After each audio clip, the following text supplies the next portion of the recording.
Wito huo umetolewa na askari wa jeshi la polisi kitengo cha polisi jamii Koplo Nasoro wakati akizungumza na wananchi wilayani humo, ambapo amesema kuwa kutokana na kuzuka kwa wimbi la mmomonyoko wa maadili, wazazi na walezi wanapaswa kujenga utamaduni wa kuwa karibu na watoto wao ili kubaini mabadiliko ya tabia yanayojitokeza kwa watoto hao. Kuna hiyo cheni sasa hivi pale ipo ambayo inaanzia ukiangalia kuna idadi kubwa ya watoto wetu hao wanaosoma shule. Kwa lugha ya uficho wanasema swala la kulawitiwa au watu kulawitiana.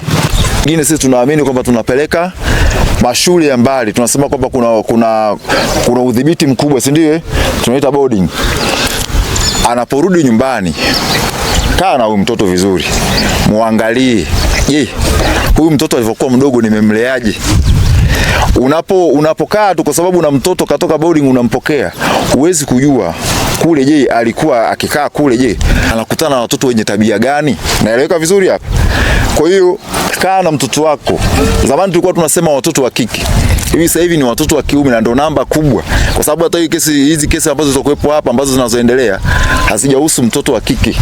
Zinahusu watoto wa kiume, ambao ni namba ambayo zaidi ya watu 6 mpaka sasa hivi, na bado tunaambiwa inaendelea.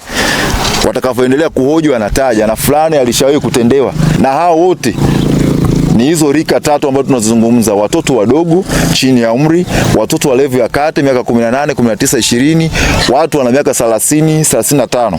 Aidha, Koplo Nasoro amesema kuwa kuibuka kwa vitendo vya mapenzi ya jinsi moja kunatokana na mmomonyoko wa maadili katika jamii, ambapo ametoa rai kwa wananchi kuachana na tabia za kufumbia macho baadhi ya vitendo vinavyopelekea kushuka kwa maadili katika jamii. Kwa nini nazungumzia maadili? Nachokizungumzia hichi naomba tuwe makini sana. Kama mzazi, mtoto wako wa kiume ambao ni tegemezi, unakuja unaambiwa kwamba anafanywa kitu kama hicho hapo, kitendo kama hicho. Je, wewe unajisikiaje na jamii na kuonaje? Kwa hiyo si kitu ambacho cha kufumbia macho, wala sio kitu ambacho cha kufanya mzaha. Kila mtu anapoondoka hapa ende akafanye tathmini. Mtoto wangu, je, huyu mtoto yukoje? Nilivyomlea alikuwaje? Je, huyu tembea yake hivi sasa hivi anatembea vipi? Ni kwa nini hivi vitu vinatokea? Na ni kwa nini haya maadili yanaendelea kupotea? Kwa sababu tulikuwa tunasikia tu sehemu fulani. Sasa hivi sisi Igunga tumekuwa ndo wahanga. Tumekuwa tuna namba kubwa ya watoto kulawitiwa, ya watoto kufanywa vitendo ambavyo sio vyema. Sambamba na hayo, Koplo Nasoro kutoka kitengo cha polisi jamii wilayani Igunga amewataka wananchi wilayani humo kushiriki katika mapambano dhidi ya vitendo vya kihalifu kwa kutoa taarifa za uhalifu katika jeshi la polisi, kwani ulinzi na usalama wa raia na mali zake huanza na raia mwenyewe. Tunaposema ulinzi shirikishi ni ulinzi ambao sisi wenyewe kama jamii tunatakiwa kushirikiana na jeshi la polisi, si ndio? Namna gani tunashirikiana? Kwa kutoa taarifa. Kwanza kwa kubaini. Sisi wenyewe tunatakiwa tubaini. Haya yote yanatokana na unapotokea masuala kama ya wizi. Wizi hauwezi kutokea tu kwa sababu mtu ametoka mbali. Mtu akitoka mbali kama ni mwizi, lazima kuna mtu ambaye yupo ndani ya jamii hiyo, aidha anashirikiana au aidha anampa taarifa. Haiwezekani leo mimi na siku zote nimeondoka tu, au anajua familia yangu imeondoka tu, ndani ya nusu saa au saa na kuja naibiwa. Kama hakuna mtu ambaye yupo karibu yangu mimi anayetoa taarifa mimi nimeondoka, ni nani? Kwa hiyo tukae kwenye jamii, tushirikiane. Kwa hiyo hii ni sehemu yetu. Tukae, tufikirie, tuone kwamba ni namna gani kila mtu ukiwajibika kwenye nyumba yako kwa wewe mwenyewe, kesho hakutokuwa kuna madhara kwa jirani yako. Ila ukiacha kuwajibika wewe mwenyewe na yule akaacha kuwajibika, yatatokea madhara, alafu mwisho wa siku tutaona kwamba jamii ya kwetu sisi imefanyaje? Imeharibika. Nao baadhi ya wananchi wilayani Igunga wakizungumza na Radio Tabora FM baada ya mkutano huo wameonyesha kusikitishwa na kuibuka kwa wimbi la matukio ya ukatili wilayani humo, huku wakitoa wito kwa wananchi kushirikiana na jeshi la polisi katika kuvitokomeza vitendo hivyo.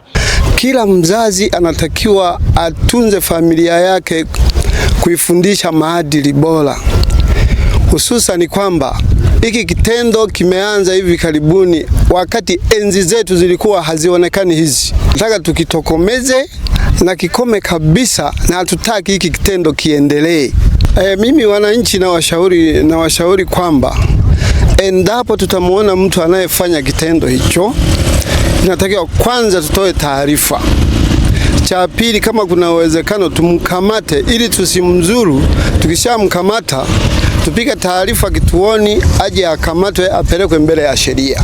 Kwa kweli watoto kulawitiwa, mioyo yetu inauma sana. Maana unajikuta mtoto umemlia mazingira mazuri, anakuja kuharibikia mbeleni. Inauma sana, mpaka we mzazi unaanza kujifikiria kwamba nina usamani gani wa kuishi hapa duniani, kwa sababu watoto ndio tegemezi letu, watoto ndio tunawategemea. Kwa kweli naliomba jeshi la usalama liendelee kutulinda, na sisi pia tuonyeshe ushirikiano kwa ajili ya watoto wetu. Nikiripoti kutoka wilayani Igunga, mimi ni Benedicto Thomas.